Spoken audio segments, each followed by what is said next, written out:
Hello everyone. तो आज हम लोग शुरुआत करेंगे जनरल पैथोलॉजी से। ठीक है। अ, और आई थिंक आप लोगों का सब्जेक्ट होता होगा बायोकेमिस्ट्री एंड फिजियोलॉजी, एनाटॉमी, ये सब होता होगा। और दिस इज पैथोलॉजी। आज हम लोग पैथोलॉजी के बारे में पढ़ेंगे और जनरल पैथोलॉजी से शुरुआत करेंगे। ठीक है। तो सबसे पहली बात हम लोग पैथोलॉजी के बारे में जानेंगे, व्हाट इज पैथोलॉजी। और फिर हम लोग जनरल पैथोलॉजी के बारे में डिस्कस करेंगे कि क्या है जनरल पैथोलॉजी। और सबसे पहले हम लोग डिस्कस करेंगे what is pathology. Pathology means patho plus logy. Pathos means disease और लॉजी मीन्स या लोगोस बोलते हैं। एक टर्म ऐसा है जिसको हम लोग पैथो प्लस लॉजी की फॉर्म में अगर हम लोग कंबाइन करें तो पैथोलॉजी बन जाता है। पैथोस का मतलब होता है डिजीज और लॉजी का मतलब होता है उसकी स्टडी। मतलब डिजीज की स्टडी को हम लोग पैथोलॉजी बोलते हैं। मोर स्पेसिफिकली अगर बात करें तो it is devoted to the study of the structural, biochemical and functional changes in cells, tissues and organs that underlie disease. मतलब अगर कोई बीमारी हो जाती है हमें, तो हमारे सेल्स के अंदर, हमारे टिश्यूज के अंदर, हमारे ऑर्गन्स के अंदर क्या चेंजेस आते हैं, स्ट्रक्चरल चेंजेस क्या आते हैं, बायोकेमिकल चेंजेस क्या आते हैं और फंक्शनल चेंजेस क्या आते हैं, इसी के बारे में हम लोग पैथोलॉजी में पढ़ते हैं। Is it clear to everyone? आप डिजीज जानते हो, डिजीज कितने तरीके से हो सकती है? कुछ इन्फेक्शियस डिजीज हो सकती है, कुछ जेनेटिक मतलब जेनेटिक्स के कारण हो सकती है, कुछ इन्वायरमेंटल कारण के से हो सकती है। तो हम लोग डिजीज को डिवाइड कर, किसी तरीके का भी डिजीज हो हमारे बॉडी के सेल्स में, टिश्यूज में, ऑर्गन्स में, जो उसके कारण चेंजेस होते हैं, स्ट्रक्चरल चेंजेस, बायोकेमिकल चेंजेस और फंक्शनल चेंजेस, उसी को हम लोग पैथोलॉजी के अंदर उसको डिस्कस करते हैं और उसकी पढ़ाई। Is it clear to everyone? Simple सा है। Coming to next slide. और हम लोग कुछ तरीके यूज करते हैं, जैसे कि मॉलिक्यूलर तरीके हैं, माइक्रोबायोलॉजिकल तरीके हैं, इम्यूनोलॉजिकल तरीके हैं, मॉर्फोलॉजिकल टेक्निक्स हैं, जो कि हम लोग पैथोलॉजी में उसको यूज करके एक्सप्लेन करते हैं कि ये डिजीज का कारण क्या क्या हो सकता है। What are the different causes of disease. जैसे कि कुछ डिजीज ऐसे हो सकती हैं जो कि माइक्रोबायोलॉजिकल कॉजेज हो सकती हैं। क्या क्या हो सकती है माइक्रोबायोलॉजिकल कॉजेज? कोई बता सकता है? माइक्रोबायोलॉजिकल कॉजेज मतलब किसी इन्फेक्शियस एजेंट के कारण अगर कोई बीमारी हुई तो हम लोग उसको माइक्रोबायोलॉजिकल कॉजेज कह सकते हैं या तो इन्फेक्शियस डिजीज कह सकते हैं। Do you know infectious disease? आप लोग इन्फेक्शियस डिजीज के बारे में जानते हो क्या क्या हो सकता है? किस किस कारण से होते हैं इन्फेक्शियस डिजीज? एनीवन? इन्फेक्शन का कारण क्या हो सकता है? Said like cold cough. Cold cough. ठीक है, कोल्ड कफ किस कारण से हो सकता है? कोई एजेंट होगा उसका। आपको वायरस, कोल्ड कफ एक्सटर्नल होता है। वायरस। हाँ, यस। वायरस हो सकता है। और क्या हो सकता है, आप क्या जानते हो? वायरस के अलावा क्या जानते हो इन्फेक्शियस एजेंट्स के बारे में? बैक्टीरिया के बारे में सुना होगा। बैक्टीरिया सुना है? कीटाणु जिसको Yes हम sir. लोग बोलते हैं। Yes सूक्ष्म sir. सूक्ष्म जीवी होते हैं, मतलब they are not capable of visualising them through naked eye. इतने छोटे होते हैं कि हम लोग उसको नेकेड आई से नहीं देख सकते हैं। तो उसमें क्या क्या आते हैं? बैक्टीरिया आते हैं, वायरसेस आते हैं, कुछ फंगस भी होते हैं, कुछ पैरासाइट्स होते हैं। ठीक है। तो ये सब इन्फेक्शियस डिजीज के कारण होते हैं। कुछ बैक्टीरिया के नाम बता सकते हो आप लोग? कुछ बैक्टीरिया वायरस के नाम बता सकते हो? पता है? नहीं sir. Escherichia coli. Escherichia coli, very good. क्या है? बैक्टीरिया है। Escherichia coli is bacteria, gram negative bacteria है, क्योंकि विब्रियो हमारे cholerae. Vibrio cholerae, very good. Vibrio cholerae से क्या होता है? कॉलेरा उसके नाम टाइप। कॉलेरा होता है। Vibrio cholera. कॉलरी से क्या होता स्ट्रेप्टोकोकस है? निमोनिया। कॉलेरा होता है। Very good. विब्रियो कॉलरी से कॉलरा होगा। कॉलरा क्या है? एक डायरियल डिजीज है, मतलब हमारे इंटेस्टाइन को इफेक्ट करता है, जिसके कारण डायरिया हो जाता है। और आपने बताया स्ट्रेप्टोकोकस। किसने बताया Streptococcus? Pneumoniae. Streptococcus pneumoniae. Streptococcus pneumoniae से क्या हो सकता है? स्ट्रेप्टोकोकस निमोनी एक ग्राम पॉजिटिव डिप्लोकोकाई होता है और कैप्सूल उसके अराउंड होता है। ये अ, एक बैक्टीरियल ये एक बैक्टीरिया है, जिसके कारण जो है हमें निमोनिया वगैरह हो सकता है और दूसरे इन्फेक्शन। तो हम लोग डिस्कस कर रहे हैं कि भाई कुछ माइक्रोबायोलॉजिकल कॉज इन्फेक्शियस डिजीज हो सकते हैं, जैसे कि बैक्टीरिया। कुछ बैक्टीरिया के बारे में हम लोगों ने डिस्कस किया। ई कोलाई, इश्चरिचिया कोलाई किसी ने बताया, किसी ने बताया स्ट्रेप्टोकोकस निमोनी, किसी ने बताया विब्रियो कॉलरी। ये सब क्या है? बैक्टीरिया है जो कि हमें हमारे अंदर क्या करते हैं? बीमारी कॉज कराते हैं। जैसे कि हमने डिस्कस किया, डायरिया कॉज करा सकते हैं, जैसे कि विब्रियो कॉलरी। ठीक। इस्चरिचिया कोलाई क्या कॉज कराएगा? इस्चरिचिया कोलाई भी यूरिनरी ट्रैक्ट इन्फेक्शन कॉज करा सकता है, इंटेस्टिनल इन्फेक्शन कॉज करा सकता है। ठीक है। और क्या हुआ? स्ट्रेप्टोकोकस निमोनी, जो कि निमोनिया भी कॉज करा सकता है। ठीक है। और ये हो गए कुछ बैक्टीरिया। कुछ वायरसेस के नाम बता सकता है कोई, जो कि इन्फेक्शियस कॉज है डिजीज के? कोई वायरस जो आप जानते हो अभी So very हाल ही में? famous coronavirus. Very very Epstein famous Barr virus. Corona virus, Epstein Barr virus. ठीक है। Corona virus, Epstein Barr virus. और आप सुने होंगे hepatitis B Harpic virus. Simplex virus. हाँ, herpes, hepatitis hepatitis B virus, hepatitis A virus, hepatitis C virus है, herpes simplex virus है। ये सब क्या है? वायरसेस है जो कि हमारे बॉडी में डिजीज कॉज कराते हैं। They are infectious causes of disease. ठीक। ये हो गए कुछ वायरसेस। अब कुछ पैरासाइट के बारे में बता सकते हो जो कि डिजीज कॉज कराते हो? प्रोटोजोआ। प्रोटोजोआ। कौन से प्रोटोजोआ? जैसे कि आप देखो, आप मलेरिया सुने हो। मलेरिया क्या होता है? मलेरिया क्या होता है? प्लाज्मोडियम। प्लाज्मोडियम। प्लाज्मोडियम से होने वाली एक बीमारी है, जिसमें कि फीवर वगैरह आता है, कपकपी होती है। तो वो मच्छर के काटने से क्या होता है? हमारे अंदर आ जाता है प्लाज्मोडियम। ठीक है। तो ये सब क्या है? अ, कुछ कॉजेज हैं, माइक्रोबायोलॉजिकल कॉजेज ऑफ डिजीज। ये हो गए कुछ। और दूसरा क्या हो सकता है? फंगस। कोई फंगस के नाम बता सकता है जो कि इन्फेक्शियस कॉज है डिजीज के? कोई फंगस? क्रेप्टोकोकस। स्ट्रेप्टोकोकस फंगस नहीं है। कैंडिडा सुना होगा आप लोगों ने, सभी ने सुना होगा कैंडिडा। यीस्ट सेल सुना होगा, यीस्ट होते हैं, कैंडिडा होते हैं, फिलामेंटस Yes. फंगस होते हैं, एस्परजिलस होते हैं। ठीक है। म्यूकर्स होते हैं। ये सब क्या करते हैं? They are filamentous fungus which cause disease. ठीक है। तो कुछ माइक्रोबायोलॉजिकल कॉजेज हो सकते हैं। ठीक। और कुछ मॉलिक्यूलर बेसिस ऑफ डिजीज भी हो सकती है, जिसके कारण क्या हुआ? बीमारी हो जाती है कोई। तो उसकी पैथोलॉजी हम लोग डिस्कस करते हैं जनरल पैथोलॉजी के अंदर। ठीक है। तो ये हो गया infectious causes of disease, microbiological causes of disease.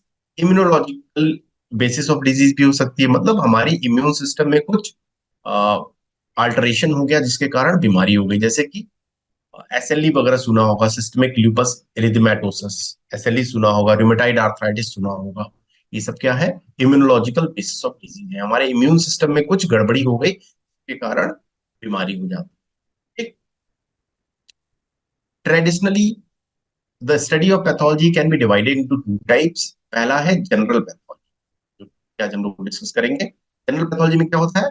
General pathology is concerned with the reactions of the cells and tissues to abnormal stimuli and to inherited defects which are the main causes of disease.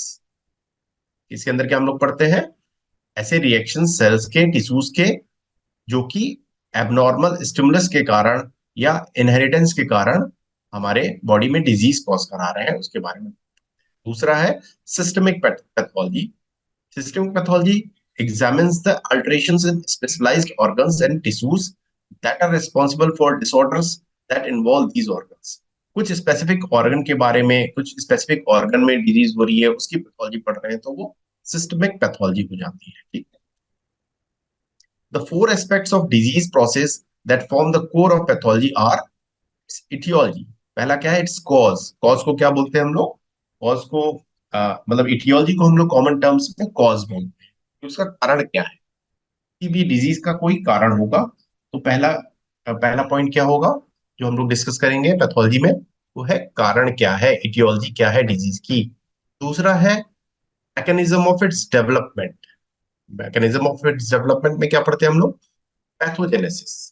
Pathogenesis का मतलब होता है किस तरीके से वो disease हमारे body में डेवलप, क्या मैकेनिज्म रहा उसका, कैसे कैसे हमारे बॉडी में जैसे कोई इन्फेक्शियस एजेंट इंटर किया, फिर वो हमारे सेल्स के अंदर या हमारे ब्लड में क्या चेंजेस कराया जिसके कारण फीवर आया या पस बना, ये सब चेंजेस हम लोग पैथोजेनेसिस के अंदर मैकेनिज्म ऑफ इट्स डेवलपमेंट में पढ़ते हैं। ठीक है। तीसरा है the biochemical and structural alterations induce in the cells and organs of the body. क्या क्या बायोकेमिकल अल्टरेशन, क्या क्या बायोकेमिकल अल्टरेशन हो सकते हैं हमारे सेल्स के अंदर? कुछ एंजाइम्स ज्यादा बनने लगेंगे, कुछ प्रोटीन्स ज्यादा बनने लगेंगे, या कुछ एंजाइम्स प्रोटीन्स ये सब कम बनने लगेंगे, या उनका अल्टरेशन हो जाएगा। ये सब इसके अंदर हम लोग पढ़ते हैं molecular and morphological changes of cells. ये हम लोग मॉलिक्यूलर लेवल पे उसको एनालाइज करते हैं। चौथा है the functional consequences of these changes. इन सब जो इटियोलॉजी थी, पैथोजेनेसिस हुआ डिजीज का, बायोकेमिकल स्ट्रक्चरल अल्टरेशन हुए हमारे सेल्स में, उसके कारण क्या कॉन्सिक्वेंस हुआ जिसके कारण कुछ फंक्शन हमारे बॉडी के सेल्स के या टिश्यूज के अल्टर हो गए, उसको हम लोग पढ़ते हैं फंक्शनल कॉन्सिक्वेंसेज या clinical manifestation of disease. Clinical manifestation का क्या मतलब है? किस तरीके से हमारे बॉडी ने प्रेजेंट किया उस डिजीज को बाहरी रूप में। ठीक है। जैसे कि अ, मान लीजिए कोई इन्फेक्शियस एजेंट हमारे बॉडी में एंटर कर गया, पस डेवलप हुआ, तो क्या होगा? फीवर आएगा। ठीक है।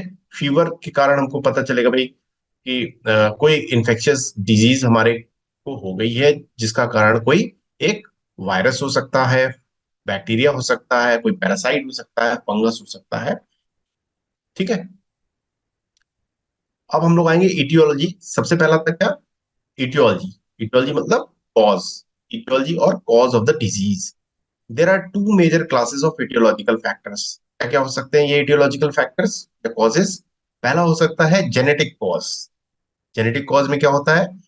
इनहेरिटेड म्यूटेशन कोई हो गया, हमने क्या किया, किसी म्यूटेशन को इनहेरिट कर लिया, हमारे जीन्स में कोई म्यूटेशन हो गया था, इसको हमने क्या कर लिया? इनहेरिट कर लिया। And disease associated gene variants, ऐसे कोई जीन्स में हमारे वेरिएशन हो गया जो कि डिजीज कॉज करा रहा है। ठीक। तो वो हो गया जेनेटिक कॉज ऑफ डिजीज। दूसरा है acquired cause of disease. Acquired cause में क्या हो सकता है? इन्फेक्शियस कॉजेस, जिसको हम लोग डिस्कस कर चुके हैं। दूसरा हो सकता है nutritional cause of disease. Nutritional cause में क्या क्या हो सकता है? कोई बता सकता है न्यूट्रिशनल कॉज ऑफ डिजीज में क्या हो सकता है? एनीवन? सर बॉडी में किसी चीज की कमी होना। बॉडी में किसी चीज की कमी हो जाए, फॉर एग्जाम्पल विटामिन जैसे ए की आपने बोला डेफिशिएंसी। विटामिन ए या प्रोटीन की जैसे। विटामिन ए की डेफिशिएंसी हो गई, प्रोटीन की डेफिशिएंसी हो गई। जैसे विटामिन ए की डेफिशिएंसी अगर बच्चे में देखेंगे, बच्चे में अगर हम लोग विटामिन ए प्रॉपर मात्रा में नहीं देते हैं तो क्या होता है? नाइट ब्लाइंडनेस डेवलप हो सकती है। आप लोगों ने सुना होगा ना, रतौंधी हो गई, रात को बच्चे को दिखाई नहीं दे रहा है, because of deficiency of vitamin A. Vitamin A का रिक्वायरमेंट होता है हमारे आईज के प्रॉपर फंक्शनिंग के लिए। तो अगर हम लोग विटामिन ए प्रॉपर नहीं ले रहे हैं तो उससे हमें नाइट ब्लाइंडनेस डेवलप हो सकती है, बच्चे में नाइट ब्लाइंडनेस डेवलप। दूसरा है प्रोटीन, अगर हम लोग प्रॉपर मात्रा में न ले तो प्रोटीन एनर्जी माल न्यूट्रिशन हो सकते हैं। जैसे कि कोई प्रोटीन एनर्जी माल न्यूट्रिशन आप जानते हो, कोई प्रोटीन के कारण जो बीमारी हो रही है हमें? कोई बता सकता है कोई प्रोटीन के कारण, प्रोटीन की कमी हो गई और हम लोग बॉडी में प्रॉपर मात्रा में नहीं ले रहे हैं तो कौन सी बीमारी हो सकती है? प्रोटीन एनर्जी माल न्यूट्रिशन। क्वाशियोरकर सुना है, मैरेस्मस सुना है आप लोगों ने? नहीं सुना है, कोई बात नहीं। तो विटामिन ए की कमी हो सकती है। तो दूसरे विटामिन है, विटामिन बी 12 है। ठीक है। Vitamin B 12, vitamin A, vitamin D की डेफिशिएंसी हो गई तो क्या होगा? विटामिन डी की डेफिशिएंसी होगी तो क्या हो सकता है? हड्डियों में दिक्कत हो रिकेट हो सकती है, सकता है। हाँ, रिकेट्स हो रिकेट सकती तो है। ठीक है। तो हड्डियों में कमजोरी आ सकती है। तो ये सब क्या है? Nutritional causes of disease. कुछ हो सकते हैं केमिकल कॉजेज, कुछ हो सकते हैं फिजिकल कॉजेज, जिसको हम लोग आगे डिस्कस करेंगे। So most of our common afflictions such as atherosclerosis and cancer are multifactorial. Atherosclerosis आप जानते हैं, कैंसर जानते हैं? एथेरोस्क्लेरोसिस मतलब हमारी जो वेन्स और आर्टरीज होती हैं वो थोड़ी रिजिड हो जाती हैं, जिसके कारण क्या होता है? मायोकार्डियल इंफार्क्शन और डिफरेंट कार्डियक डिजीजेस डेवलप हो सकते हैं। दूसरा है कैंसर। कैंसर में क्या होता है, हमारे बॉडी के सेल्स का अनकंट्रोल्ड डिवीजन हो जाता है। मतलब हमारे बॉडी के सेल्स का एक कंट्रोल होता है कि भाई इतने ही डिवाइड करके एक पर्टिकुलर नंबर में ही बनेंगे। ये अगर जो है नंबर ऑफ सेल्स जो है मल्टीपल टाइम्स डिवाइड करने लगे और बढ़ने लगे तो क्या होगा, कैंसर डेवलप हो सकता है। अनकंट्रोल्ड ग्रोथ हो गया सेल्स का तो क्या हो सकता है, कैंसर डेवलप हो जाता है। ये दोनों क्या है, मल्टी फैक्टोरियल, मतलब इसके ढेर सारे कॉजेस हो सकते हैं, मल्टीपल फैक्टर्स होते हैं जो कि हमारे बॉडी में एथेरोस्क्लेरोसिस वेन्स आर्टरीज में डेवलप करा देते हैं, कैंसर कॉज करा सकते हैं। कैंसर का कोई कॉज बता सकता है कोई, क्या क्या कारण हो सकते हैं कैंसर डेवलप होने के? एनीवन, कोई बता सकता है कैंसर डेवलप होने के क्या क्या कॉजेस हो सकते हैं जिसको आप जानते हो, एक दो? पान गुटखा सुना है, पान गुटखा खाता है जो बहुत ज्यादा, सिगरेट पीना, पान यस गुटखा हाँ, सर, खाना, ओरल यस सर, कैंसर होता है उससे। ओरल कैंसर हो तो सकता है नहीं? जी और क्या जी। हो सकता है, कुछ कुछ इन्फेक्शियस कॉजेज भी होते हैं, जैसे कि आप लोगों ने सुना होगा हर्पीस, ये ह्यूमन पैपिलोमा वायरस, जो कि सर्वाइकल कैंसर में इन्वॉल्व रहता है। आप लोगों ने सुना होगा, आई थिंक इसके लिए वैक्सीन भी आ गई है ना। सर। यस सर, और लीवर का कैंसर सुना होगा, यस लीवर सर। का जी कैंसर भी तो जी हो जाता है, वो कैसे हो जाता है? जी। कोई ड्रिंकिंग इन्फेक्शियस सर। कॉजेज, एक तो भाई ये हो जाता है कि भाई हेपेटाइटिस बी या हेपेटाइटिस सी का लंबे समय से इन्फेक्शन हुआ रहा है। क्रोनिक हेपेटाइटिस बी या chronic hepatitis C can lead to hepatocellular carcinoma. ठीक है। और कोई कैंसर जो कि आप सुने हो मल्टीपल कॉजेज वाले, कि भाई मल्टी फैक्टोरियल कॉजेज हैं उसके, जैसे कुछ फीमेल में इस, सर ब्रेस्ट कैंसर होता है ब्रेस्ट कैंसर हो उससे। सकता है, ठीक है। और सर्वाइकल कैंसर आपने सुना है जी। ह्यूमन पेपिलोमा वायरस के कारण हो सकता है। और ब्लड हेपेटोसेलुलर कैंसर कार्सिनोमा होता है। आपने, हाँ, तो कुछ ऐसे कैंसर भी होते हैं, ब्लड कैंसर भी, जो कि मल्टी फैक्टोरियल, ठीक सर है। Brain tumour. ब्रेन ट्यूमर भी हो सकता है, किसी तरीके का भी ट्यूमर क्या है, अनकंट्रोल्ड ग्रोथ है हमारे सेल्स के, जो कि कैंसर में भी डेवलप हो सकते हैं। कैंसर मतलब ट्यूमर कब कैंसर में डेवलप हो जाता है, कन्वर्ट हो जाता है, जब वो उसका ग्रोथ जो है अनकंट्रोल हो जाता है और वो मल्टीपल साइट्स पे हमारे बॉडी पे मेटास्टेसिस हो जाती है। मतलब वो टूट टूट के दूसरी जगह पे ब्लड के थ्रू या डिफरेंट बॉडी फ्लूइड्स के थ्रू वो क्या होता है, डिसेमिनेट हो जाता है, दूसरी जगह पे चला जाता है। ठीक। तो मल्टीपल फैक्टर्स हो सकते हैं एथेरोस्क्लेरोसिस के, कैंसर के, जिसको हम लोग पैथोलॉजी के अंडर भी पढ़ते हैं। The relative contribution of inherited susceptibility and external influences varies in different disease। मतलब कई ऐसी बीमारियां होती हैं जो कि इनहेरिटेड होती हैं, मतलब आप अपने माता पिता से जीन्स के कारण आप वो इनहेरिट करते हो। कि किसी को देखोगे कि भाई किसी पेरेंट्स में कोई बीमारी है तो वो बच्चे में भी देखोगे कि उसमें भी होने के चांसेस बढ़ जाते हैं। तो ये इसमें क्या होता है, इनहेरिटेड कंट्रीब्यूशन होता है। ठीक। नाउ कमिंग टू पैथोजेनेसिस, पहले हो गए हम लोग इटियोलॉजी पे आए, दूसरा है पैथोजेनेसिस। पैथोजेनेसिस क्या होता है, it refers to the sequence of events in the response of cells और टिश्यूज टू इटियोलॉजिकल एजेंट। किसी इटियोलॉजिकल एजेंट मतलब क्या है, जो डिजीज डेवलप करा रहा है, ऐसा एजेंट जो कि डिजीज कॉज करा रहा है, तो हम लोग इटियोलॉजिकल एजेंट बोलते हैं। उसके कारण क्या होगा, हमारे इटियोलॉजिकल एजेंट के कारण हमारे सेल्स में, हमारे टिश्यूज में कुछ सीक्वेंसेस ऑफ इवेंट्स होंगे उसके रिस्पॉन्स में, from the initial stimulus to ultimate expression of the disease. ठीक। The study of pathogenesis remains one of the main domains of pathology में हम लोग मुख्य रूप से क्या पढ़ते हैं, पैथोजेनेसिस, मतलब किस तरीके से डिजीज डेवलप हुई, क्या क्या स्टेप्स रहे, कौन सा एजेंट हमारे बॉडी में इंटर किया, फिर सेल्स में क्या चेंजेस हुए, बायोकेमिकल चेंजेस क्या हुए, और फिर उसका कॉन्सिक्वेंस क्या हुआ, बॉडी ने कैसे रिप्रेजेंट किया बाहरी रूप में कि भाई कोई बीमारी हो गई है। तो इन्हीं सब सीक्वेंसेस को हम लोग पैथोजेनेसिस के अंदर पढ़ते हैं। ठीक है। Even when the initial cause is known, example infection और mutation, it is many steps remove from the expression of the disease. ठीक है। मतलब हो सकता है कि कोई हमें इनिशियल कॉज पता हो, जैसे कि कोई इन्फेक्शियस एजेंट, भाई कोई वायरस हमारे बॉडी में, जैसे आप बता रहे हो कोरोना वायरस इंटर किया, कोरोना वायरस इंटर करके ढेर सारे चेंजेस हमारे बॉडी में कॉज करा रहा है, उसके कुछ कॉन्सिक्वेंसेस हो रहे हैं, कैसे हम लोग प्रेजेंट कर रहे हैं। किसी को भाई निमोनिया हो जा रहा है, किसी को भाई सेप्सिस हो जा रही है, मल्टीपल कॉजेज हो जा रहा है, किसी को मायोकार्डियल इन्फेक्शन डेवलप हो जा रहा है। तो मल्टीपल उसके कॉन्सिक्वेंसेस हो जाते हैं किसी भी इन्फेक्शियस एजेंट या कोई इनिशियल कॉज अगर हमारे बॉडी में इटियोलॉजिकल एजेंट इंटर करता है और डिजीज कॉज कराता है, तो बहुत से स्टेप्स के थ्रू वो बीमारी कॉज कराता है और एक्सप्रेस करता है। अब हम लोग देखेंगे मॉलिक्यूलर एंड मॉर्फोलॉजिकल चेंजेस क्या क्या होते हैं हमारे सेल्स में। मॉलिक्यूलर चेंजेस कहाँ होंगे? हमारे सेल्स के अंदर होंगे। हमारे बॉडी के सेल्स के अंदर मॉलिक्यूलर चेंजेस होंगे। ये क्या क्या हो सकते हैं? मॉर्फोलॉजिकल चेंजेस क्या होते हैं?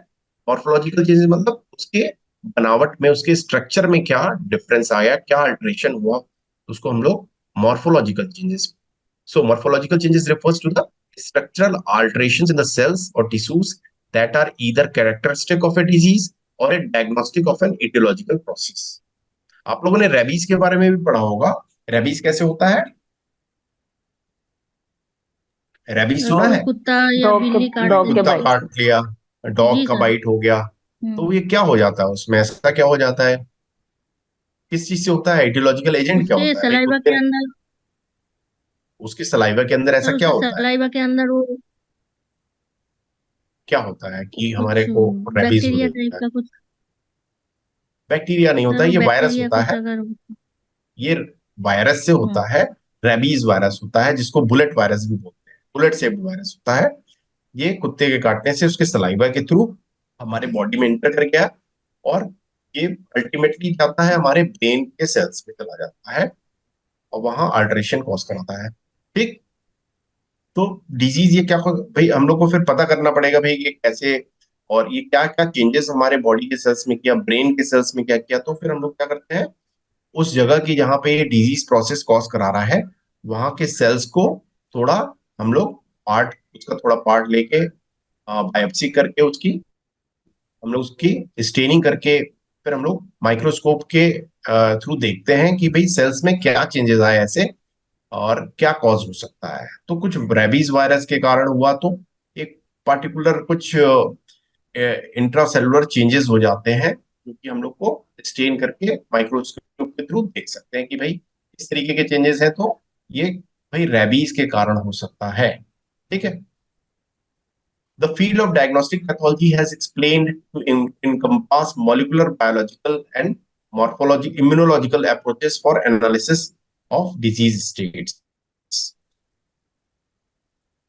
Now coming to functional derangements and clinical manifestation. Functional derangements मतलब हमारे सेल्स में क्या फंक्शनल गड़बड़ियां हुई, मतलब क्या उसके सेल के फंक्शन में क्या ऐसी गड़बड़ हुई जिसके कारण क्लिनिकल मैनिफेस्टेशन हुआ। क्लिनिकल मैनिफेस्टेशन मतलब भाई पेशेंट ने किस तरीके से प्रेजेंट किया, उसको क्या क्या दिक्कत आई, उसके सिम्टम्स क्या थे, उसके साइंस क्या थे डिजीज के, जो कि पेशेंट ने प्रेजेंट किया। साइंस क्या होते हैं, सिम्टम्स क्या होते हैं, पता है आप लोग? कोई पेशेंट अगर कुछ बता रहा है कि ये दिक्कत हो रही है, आप उसको देख रहे हो, चेक कर रहे हो कि भाई ये अ, अगर ये बीमारी है तो इस तरीके के सिम्टम्स हो सकते हैं या साइंस हो सकते हैं। तो ये सिम्टम्स और साइंस क्या होते हैं? एनीवन? सर सर उसी जैसे को देखते कोरोना व्हाट हैं आर? वायरस हमने। में फीवर हुआ है, कोल्ड हुआ है, हाँ हाँ हाई हाँ हाँ फीवर है, हाँ हाँ। या बीपी अप डाउन जा तो ये रहा सब है। क्या है?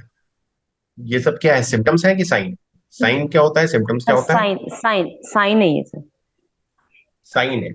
सिम्टम वो होती है सब चीजें जो कि पेशेंट बताता है कि ये दिक्कत हो रही है। ठीक है। जैसे वो बताएगा सर ये कपकपी हो रही है रात को, या पेशाब के रास्ते में जलन हो रही है, ठीक है, हेडेक हो रही या है। खांसी बहुत आ रही है। ये सब क्या है? सिम्टम्स है। और जो आप चेक करके देखते हो कि भाई क्या क्या चेंजेस आए, आप आला लगा के देखोगे, स्टेथोस्कोप लगा के देखोगे, बीपी इंस्ट्रूमेंट से बीपी उसका मेजर करोगे, तो ये सब क्या है भाई? जो हम लोग साइंस। मेजर करके देख रहे हैं वो सब साइंस है। ठीक है। और जो पेशेंट बता रहा है कि सर हमको कपकपी हो रही है, पेशाब में जलन हो रही है, या बलगम निकल रहा है, या इस तरीके की सब चीजें जो पेशेंट बताएगा उसको हम लोग सिम्टम्स में लेते हैं। ठीक है। Virtually all forms of disease start with molecular or structural alteration in cells. सभी बीमारियों की शुरुआत कहाँ होती है? सेल्स के अंदर कुछ मॉलिक्यूलर और स्ट्रक्चरल चेंजेस होते हैं, उसी के कारण क्या होता है? डिजीज रिप्रेजेंट करता है अपने आप को साइंस सिम्टम्स के फॉर्म में, क्योंकि हम लोग चेक करते हैं या पेशेंट बताते हैं। This concept of first put fourth in the 19th century by Rudolf Virchow. He is known as the father of modern pathology. Rudolf Virchow क्या बोलते हैं हम लोग? फादर ऑफ मॉडर्न पैथोलॉजी, क्योंकि उसी ने बताया था कि भाई कोई भी डिजीज होती है, कोई भी बीमारी होती है, तो उसमें कुछ सेल्स में हमारे मॉलिकुलर और स्ट्रक्चरल चेंजेस होते हैं, अल्टरेशंस होते हैं, जिसके कारण जो साइंस और सिम्टम्स पेशेंट प्रेजेंट करता है वो किसके कारण होता है? उनके बॉडी के सेल्स में स्ट्रक्चरल एंड मॉलिकुलर अल्टरेशन या चेंजेस के कारण ही हो रहा है।